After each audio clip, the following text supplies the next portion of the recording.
Here's your next favorite gun review by Nutnfancy. Pull up a chair, pop some popcorn, hide the credit card, and relax as I tell you a story about the Taylors & Company Gunfighter. It is a variation of the Colt 1873 Single Action Army. All the testing is complete. All my opinions are formed.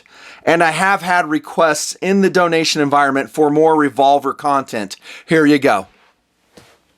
And if you want to put in such requests, at least in a way that I can actually see them, become a donor. Donors made all this happen. They bought that watch, they bought that toy, I bought that one. I actually bought that, but they bought this. They paid for all the ammunition, gas, and food to test this. Not that knife, sorry. I bought that with advertising dollars back when I was monetized. Back in the grand old days of T&P, when my A channel was monetized, long gone. Anywho, I digress. I'm not hurrying through this review. I have a lot to say about it. I have a lot to say about the gun itself. It's not going to be a huge history lesson on the Colt Peacemaker. We'd be here all day. And I'm sure there's a lot of great videos on, well, all kinds of platforms and a lot of great websites that explain that already. But we will delve into Old West history to set the stage. Shall we? Is that popcorn in the microwave yet? I hope so, because here we go with story time, kind of. So we have on the table the Taylors & Company Gunfighter Single Action. We'll bring it out of holster. We'll look at all the specifics. I'll talk about all the things they have done right with this gun, and it's pretty much everything. The gun is amazing. Okay, if you're in a hurry, there's your review. It's amazing. But then we're going to kind of talk about, gunfighting. We'll do that right now. So the name of the model of the gun is Gunfighter. This is in nickel. So I think when they nickel plate one, they call it the Cattleman series. Or it might be the Lifestyle series. Taylor & Company, T&C. I don't know. But we're going to talk about the Gunfighter with a book called The Gunfighters. In the old Time Life series of books talking about the history of the United States, the making of the United States, this is just one volume and I have them all. I have shown them very seldom in the reviews. Just here and there, I'll break it out when it plays. I think in the Ruger Single 6 review, I probably brought this out. We talked about, well, some of the same stuff we're talking about now. But dude, check out these death photos. That's right, I said death photos. And the reason I'm showing you this is, well, it's historical to show you, oh, that's brutal, is to show you how the culture was back then. I mean, when people, especially gunfighters, or I shouldn't say gunfighters, but bad guys, when they got killed, they would take pictures of them, put them in the general store. People would pose with the bodies. Just when relatives died, they would take pictures with the body. They would be up on the mantelpiece for years and years. Not the bodies, but the photos. It was just cultural back in the Old West. I don't know if it was a way of mourning, celebrating the life, but that's just what they did. In modern times, we kind of lost that tradition. But this was standard. I mean, pose, especially if they've been after some guys.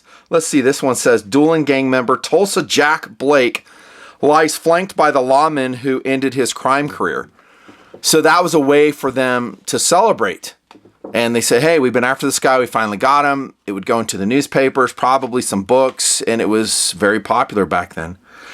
And I won't spend too much time with this, but I just think it's interesting. I'm not trying to be gruesome here, but if we're talking about a gunfighting pistol, this is a result. Let's be honest. I'm always honest in the review. So much great information here in this book. And I love it that it's not just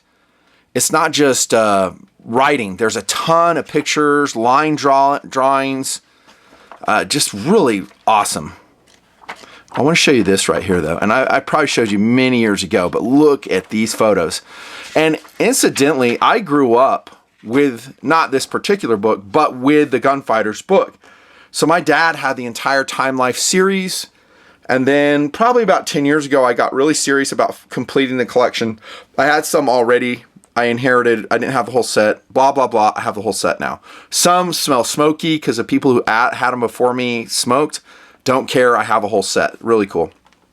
Colt Navy 36, Remington new model Army 44, Star Double Action Army 44.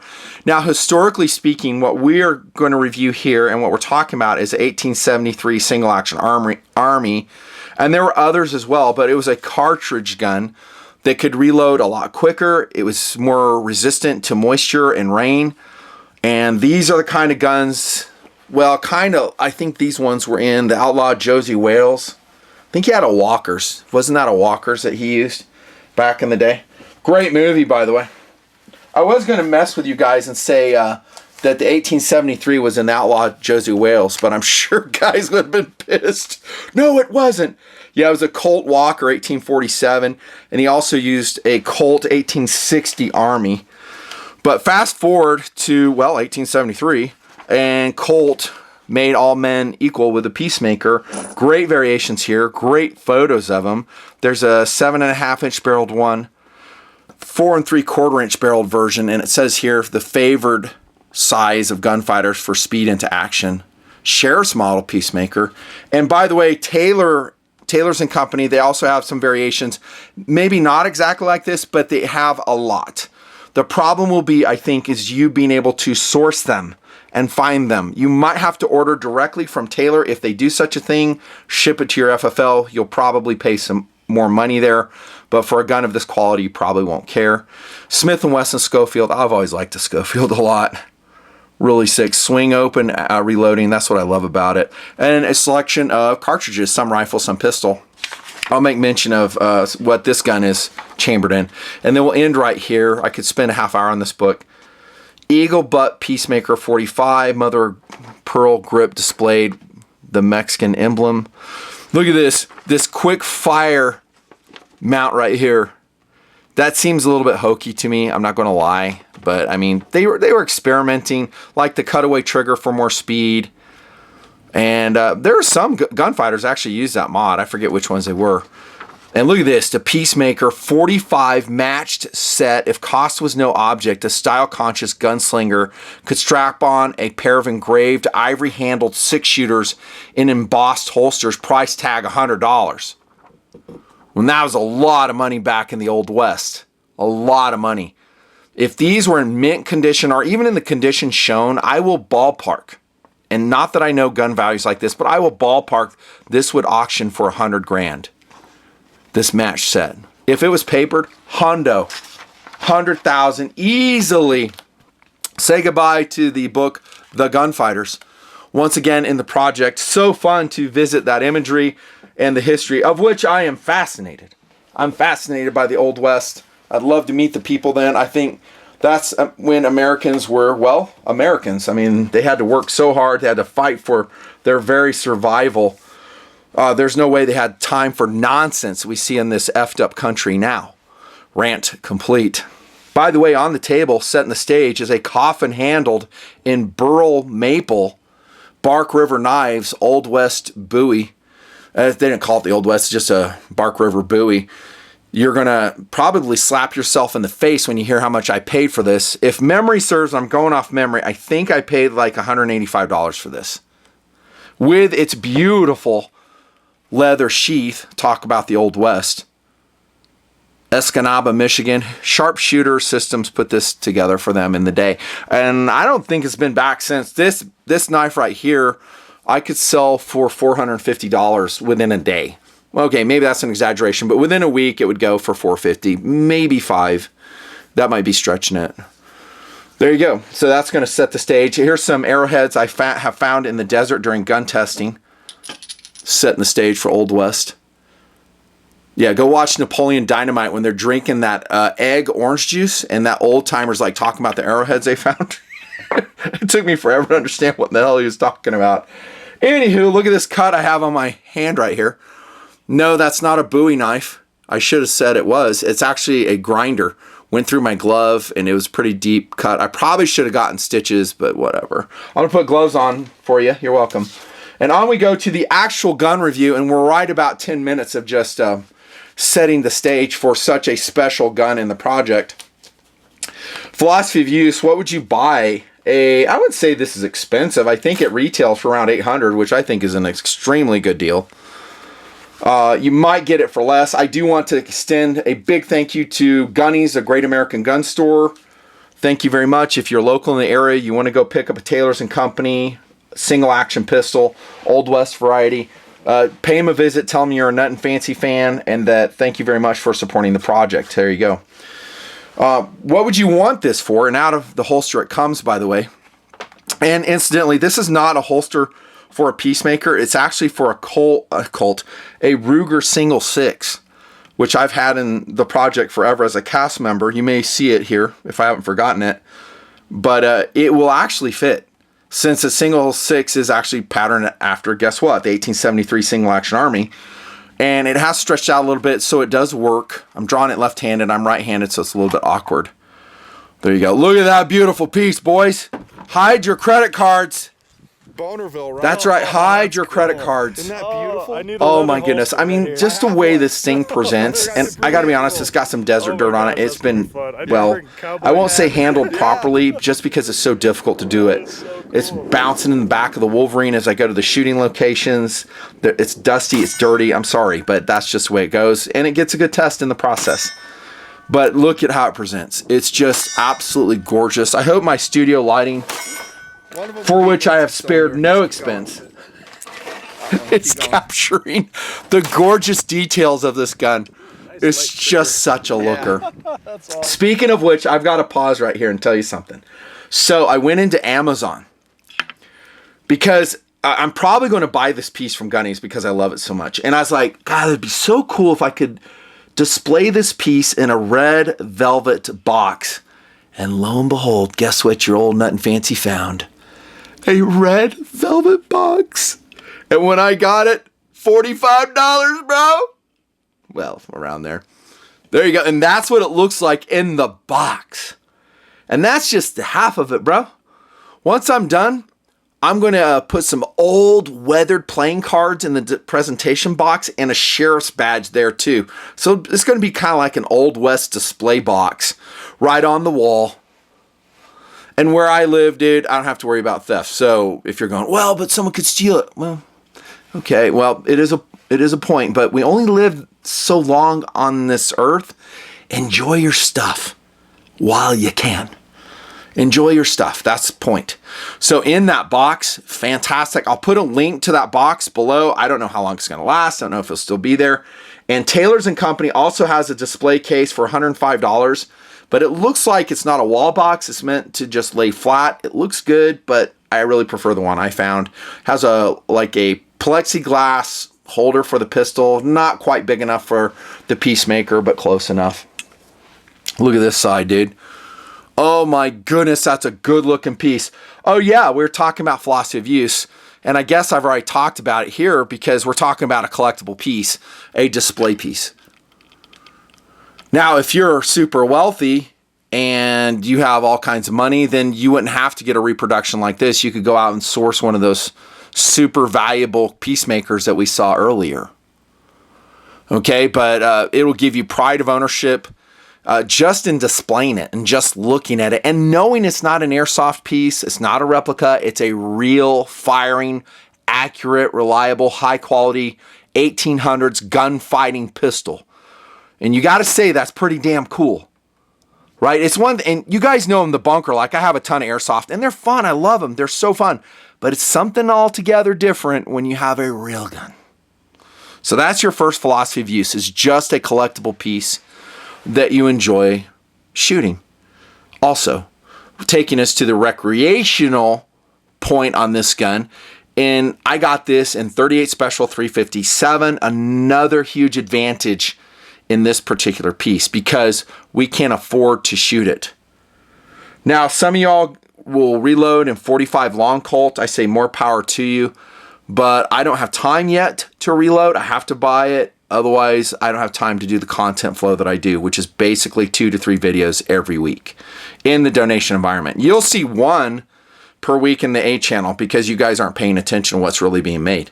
But in the Patreon environment, it moves quickly. It's just awesome. Gosh, what a pretty gun. I mean, you could put that on your wall and display it. Oh, absolutely. Put it in a velvet case, like red velvet background, oak display case. Yes. With like an old sheriff's star and a holster, a beat up holster that you source. How cool would that be? Oh, I would love it. Oh my gosh, that would be awesome. I think I want to do that. This is honestly, like, for people that like mechanical stuff, this is an art piece. It is just gorgeous. Well done. A functional art piece. That's right.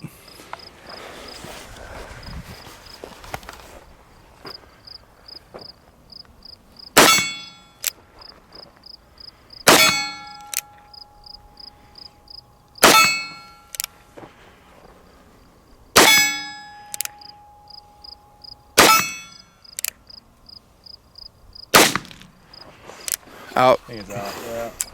Yeah. Gosh, what a great. Quick, I only post 1/3 to 1/4 of what I make between both channels. There you go. So go out, have a great day shooting 38 special. And the gun is 2 pounds, 10 ounces. So even with 357, it's a pussycat. The Taylors and Company Gunfighter. It's just a pussycat. How about real home defense piece? Whoa. No. I mean, you can. Of course, any pistol you can defend your home with. I'm not saying you can't, but there's just so many great options for you. Let me see. How about, just because I have this for an upcoming tabletop, how about the XDM 9.525? I would much prefer that. It's got the rail, a lot more rounds, better sights. Modern, duh, okay? But, I mean, yeah, maybe. And some of you guys will say, well, Patton carried it. Patton was not going to be in combat. He carried it as a style piece to make a statement. I think he carried it, and this is just my opinion, I think he carried it to hearken back to the old ways of warfare, that he was old school, that he was studied in the old ways of warfare, and that more importantly, he was different. He was not like every other general. He was not a cookie cutter general. He wasn't a yes man. He was his own dude. That's one reason I think he had the Peacemaker. There you go. Philosophy of use. Target shooting. You're going to find this thing is very accurate. Yes, you can target shoot with it. Super fun. And going back to a recreational philosophy of use, being a single action, you're going to go through a lot less ammo. I said that in the Ruger single 10, single 6 reviews. It just goes through less ammo, and that's such a beneficial thing, especially if you're training with someone or they're just not used to shooting. And it's really fun to learn and know about the old ways of unloading, reloading. It's just super fun. Is it slow? Yeah. Can you get faster? Yes. That's another thing. You could just develop the skill set of being faster with this. So how fun is that? And then we're kind of going into the cowboy action shooter realm, which is competition. And I don't know too much about that situation, but I will say I wouldn't be surprised that I can't speak, that there aren't a ton of Uberti, and I think that's who makes this, is the Italian maker Uberti guns in the competitions. They have a very good reputation from what I understand. Reliable, durable, accurate. Yes, you'll see some Vaqueros in there as well, some Rugers. I'm just saying that it's very favored by the competitive guys. Philosophy of use. Lastly, gift. Again, I've said this about many things that I've reviewed. If you were to give this to someone, let's say your dad's retiring from the Army as a full bird 06 colonel, and you gifted him a nickel-plated gunfighter in that red velvet box, he's going to urinate himself. Wouldn't you? I would. I was like, oh my gosh, that is the coolest gift my kids have ever given me. It would be like this. Same thing with this. If you gifted him I was going to say World War II, an Old West styled, but in modern materials, gorgeous, sculpted Bowie knife like this, same thing. He's going to break down and sob. If he doesn't, something's wrong with him. Philosophy of use. I probably have some other things I'll mention before the video's over, but we need to press on. Taylors and Company, I'll call them T&C. They have a bunch of different models. Again, finding these actual models may be a challenge because they're probably batch produced. I don't know if your local gun store will carry them. You can ring up Gunnies, see what they have. I'm going to tell them after this review's over to order up some of these, have like 5 in the store. I suspect from this review alone, I'm going to push some steel for T&C. I ain't kidding you. I'm going to push some steel for those boys. Oh, POU, I'm going to add this. A lot of guys are just tired of polymer. They're tired of Glocks. As cool as Glocks are, and they are so cool, we love our Glocks, right? Even these micro Glocks. They're so fun. But in a lot of ways, they just don't have soul. Okay, this gun has soul, and it has the history that I kind of alluded to in the intro. That is something dudes like. They like that it has soul, it has history behind it. Now, not this gun, but I'm talking about the Peacemaker in general, the Single Action Army. And just think about the movies this thing has been in. I mean, so many movies. Let me see. I said Outlaw Josie Wales. I just seen if you're paying attention, bro. Just seeing if you're paying attention. Someone started typing. No, that's a Walker. It's percussion fire, not a metallic pistol. But let's see. High Plains Drifter. Great movie. Rio Bravo. The Magnificent Seven. El Dorado. Dude, El Dorado had all kinds of Peacemaker action in it. Few Dollars More. Chisholm. They Call Me Trinity. The Shootist. I could go on for hours. And all the movies. So this is a gun that definitely baby boomers and probably a lot of Gen Xers have grown up with watching and just lusting after. It's great to have it in the collection. As opposed to a polymer frame gun. It's utility. It's a good tool having a Glock, having an XDM, having an RX Delta, but it just doesn't fill the soul. Yeah. On we go to variations. Again, pardon me if I'm incorrect, but I think Uberti is putting these together for the dudes. And I'm going to roll in some of their websites somewhere along the way. But also other models they make. 1861 Navy. They have a ranch hand, single action. The Drifter. That one's available in 45 long Colt, 357. The Old Randall, the Outlaw. Then they have some Bisley models, or Bisley if you want to say it that way. And those have a flat top strap. Just a couple others. I mean, there's a lot in their catalog. After I went through their catalog, I saw a couple others that I was like, oh my gosh, those are beautiful. Some of their case hardened versions, I got to tell you, are just absolutely stunning. You're going to have to keep them oiled up, take care of them. But I really like this nickel plated version. And I really like the 5.5 inch barreled version that I got for y'all for testing. Very excited about it. They also have a 7.5 inch barreled version. You saw that in the Gunfighter's Time Life book, or is a big one. And they have a 4 3/4 inch barreled version too. I know you saw that one too. So that's a real handy one to go down, or to go with. There you go, couple models. And then we go to, I guess, features. And we are basically around 22 minutes in. And I don't think I'm going to do much editing. I'm just going to leave it in. Get this. Okay, we talked about how beautiful the gun is. You've been seeing me shoot it. Sean and I shooting it. Probably in subdued vocal tones. Because I have to mute it kind of so that it doesn't like get annoying. But you hear us talking about how amazing the gun is.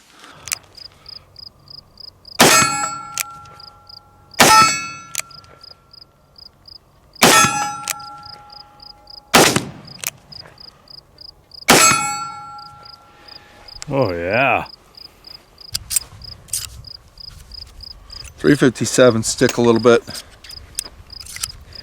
It's a big old case. Yep.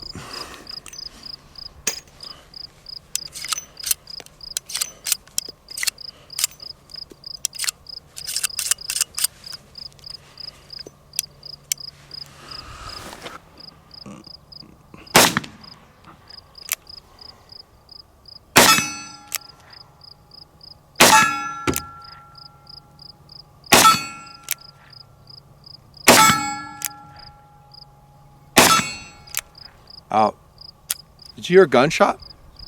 I heard something back there. I thought it was a door. I was like, did somebody just get out of a truck?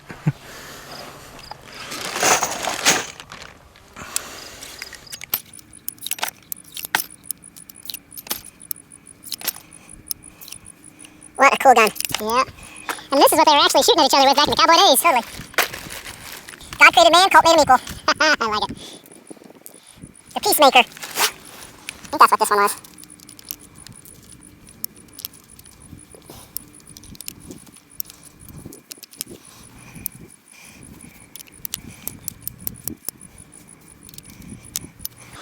As soon as we started shooting it, we're like, holy cow. This thing runs like a fine watch. Like a fine watch. Speaking of which, Victorinox, professional diver in titanium. If they still have it, I'll put a link below. But this isn't Old West. I mean, I should put an Old West watch on. Sorry. And I'm wearing the triple CP Proton. Sick. And then I'll talk about that one later. No, it was running so smooth, so slick. We were just, I don't know, immediately in love. Is that wrong to say at this point in the review? And Sean, too. You have to understand that Sean, the T&P'er, he is a modern combat handgun dude. It's not like he grew up like I did. He didn't grow up watching the same stuff. I'm a boomer, so he didn't grow up watching those movies. Well, maybe he did, but not like to that extent. I did. I mean, this was like normal movie stuff, seeing a Colt Peacemaker waste the bad guys. And yet he, too, fell in love immediately. One reason, and this is my point I was going to make, even though it's gorgeous, it's also very well made, forged frame, forged barrel. There's no plastic barrel. There's no, in stainless steel insert surrounded by pot metal in the gunfighter. It's old school craftsmanship. I think made in Italy. Let me check. Made in Taiwan. What the hell? Just kidding. Not made in Taiwan. I think it is made in Italy, as far as I know. Beautiful walnut grips on this one. And this has the 1860 Army grip. It's longer and wider than the Navy grip on most of the 1873 SAs. I really like this grip. It's hand filling. Now, it's not like a modern grip, but for a single action pistol, gorgeous. It just works well. Incidentally, if this video just takes off, and let's say in a week I get 100,000 views on this, that's telling me there is some pent up demand from guys who watch me, and maybe I go get some more stuff like this. Maybe I go get an Old West single action and we do more of that. I have done some already.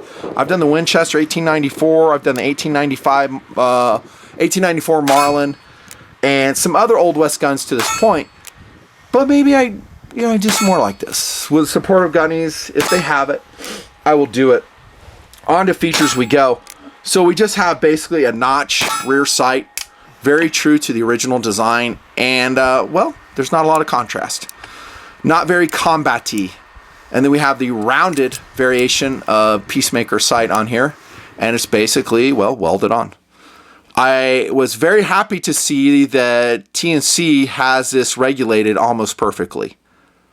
Shooting 38 specials and 357s were pretty darn close as well. You'll see the target here in a minute. So, would I paint that front sight fluorescent orange? Well, if I'm going to shoot a lot, the answer is yes, I would. Lay down a coat of white, lay down a coat, let it dry overnight, lay down a coat of fluorescent orange or whatever color you want. It just helps pick it up against steel for recreational shooting, for testing.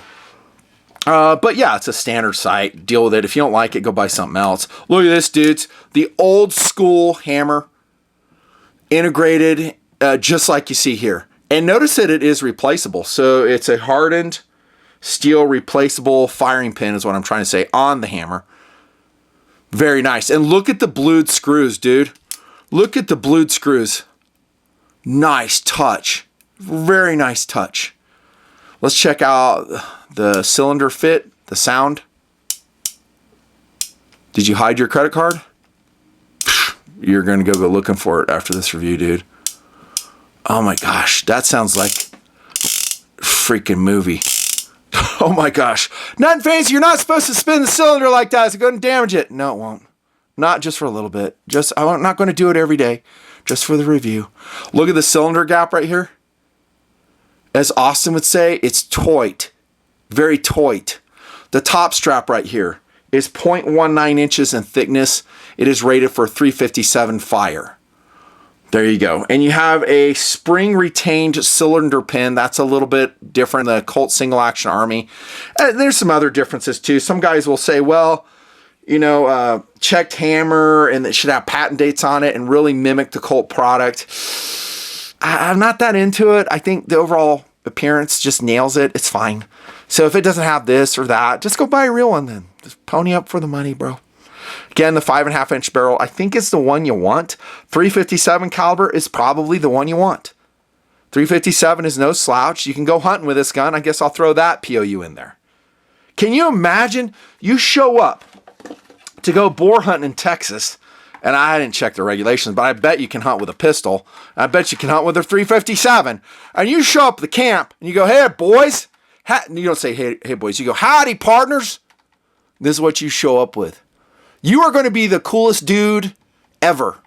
So if you've been a dork your whole life, and you show up with a Taylor & Company Colt Single Action Army Peacemaker variant, dude, you're going to be talking about the gun the entire night. You might want to have a little cheat sheet of note card stuff so you know what you're talking about.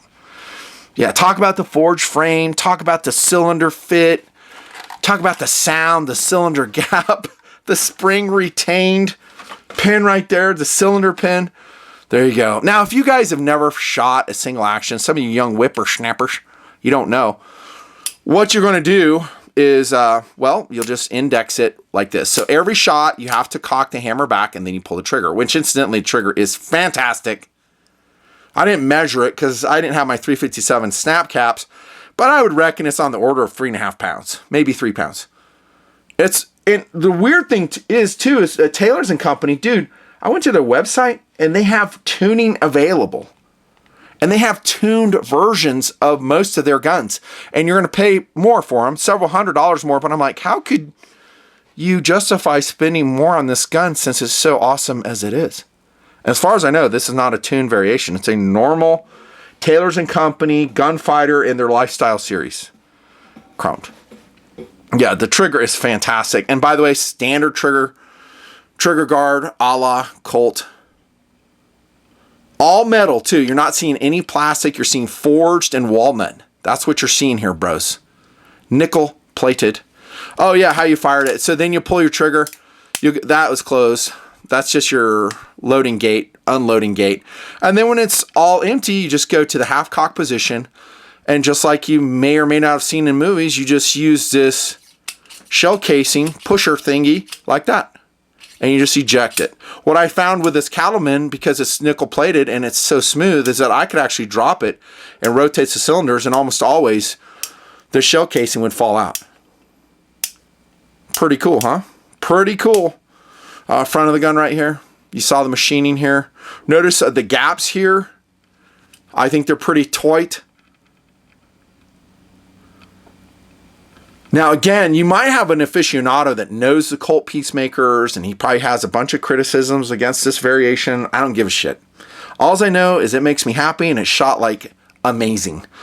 Features, I think that's it. I mean, damn, it's a single action pistol. What more do I need to discuss? How did it shoot? Well, I already talked about that too. I couldn't help myself. Amazing.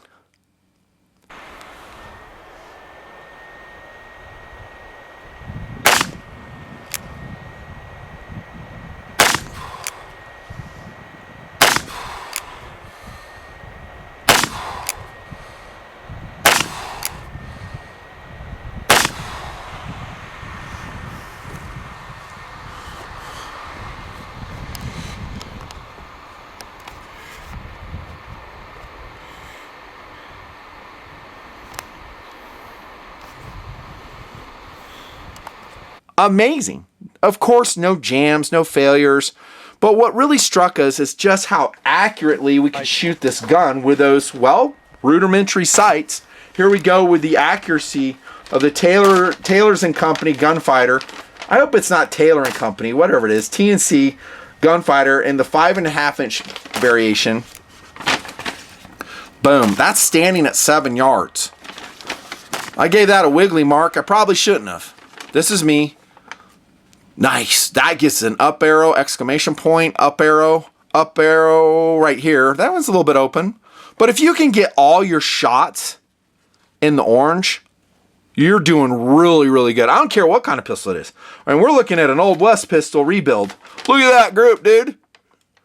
Some of these are 357 too. They're not all 38 special. I shot plenty of 357 out of it. Thank you, donors, for purchasing it for me. I buy it from Gunnies. the 357 ammo. All superb, quality, accuracy. And again, it was like shooting a Swiss watch, bro. It's just like click, click. It's just, I don't know, it's just something so second cool about this gun.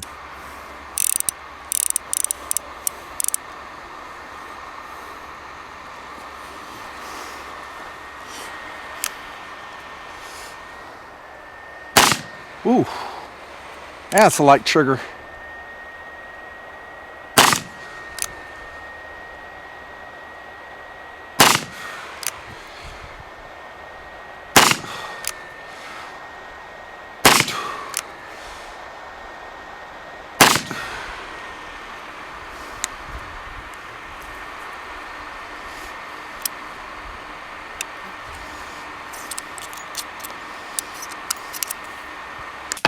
It just gives you wood.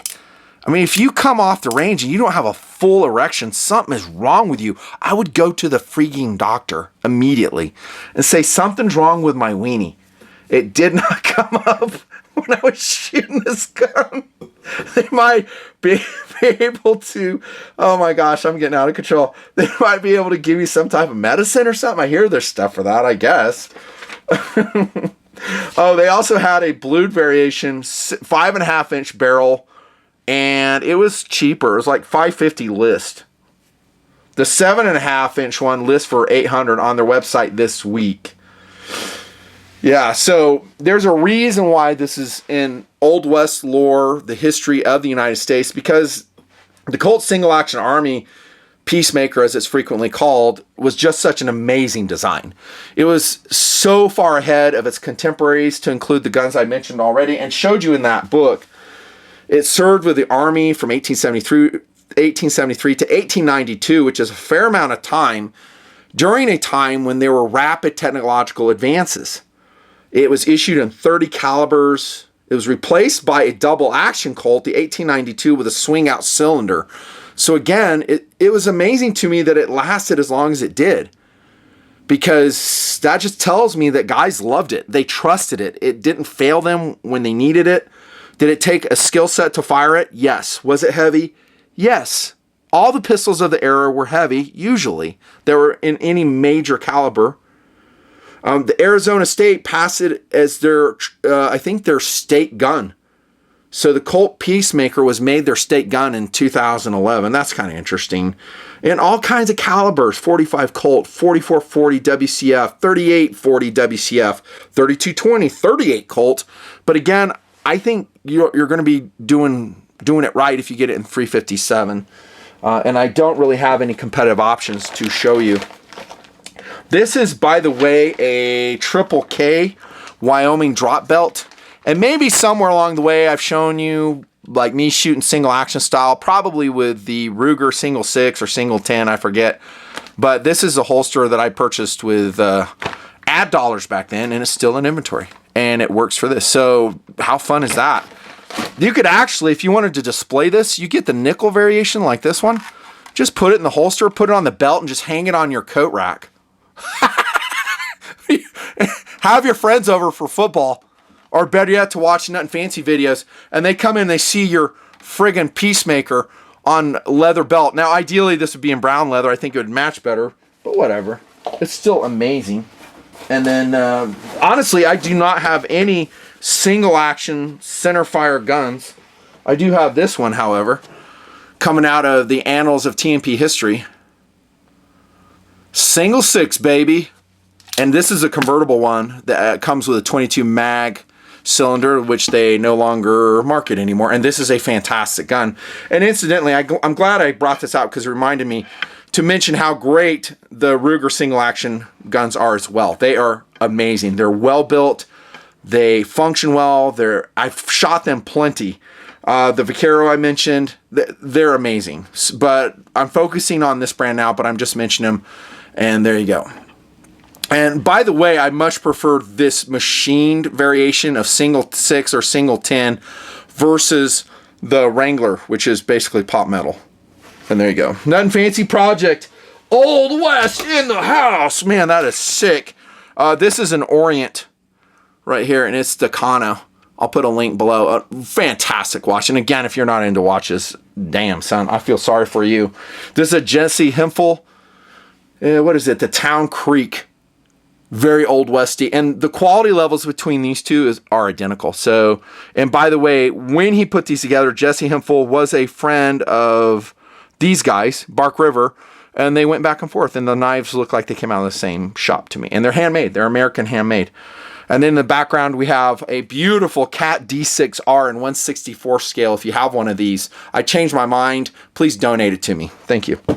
Thanks so much to the donors. Thanks to you for just watching. Hit the subscription notification wherever I post this. Come back. And like I said, this was fun. Was this not fun? Here we are past the 36-minute mark, and it's fun. And again, the best days of TFB are ahead, and they're happening right now. You just saw one. Over and out.